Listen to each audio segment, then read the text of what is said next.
అందరికీ దేవుని పేరిట వందనాలండి. మరి మేము ఉదయం ప్రయాణం చేసి సమయానికి ఇక్కడికి చేరుకున్నాం. జరకండ అనే గ్రామానికి. ఇది మొత్తం కూడా దేవుని ఎరుగని ప్రాంతము. ప్రజలు దేవుని వాక్యం వినడానికి వస్తారని మేము ఇక్కడ ఈ రోడ్డు మీద నిలబడి ఎదురు చూస్తున్నాం.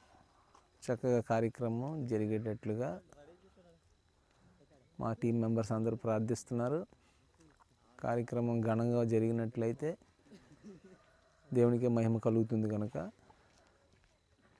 ఇక్కడ వరకు చేరుకున్నామని తెలియజేయడం కోసం ఇదిగోండి మా టీం మెంబర్స్ అందరినీ దేవుడు బలముగా వాడుకోవాలని మీ ప్రార్థనలో జ్ఞాపకం చేసుకోండి.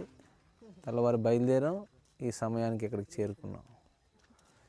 చాలా కొండల ప్రాంతం, ఇది పర్వతాల పైన ఉంది ఈ గ్రామం. వస్తే ఇక్కడ చిన్నది మీటింగ్ పెట్టి బయలుదేరుతాం. దేవుడు మనందరినీ దీవించును గాక. ఇదిగో గ్రామ ప్రజలు ఇప్పుడే వస్తున్నారు.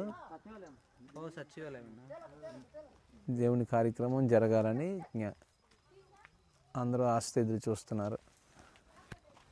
దేవుడికే మహిమ కలుగును గాక. God bless.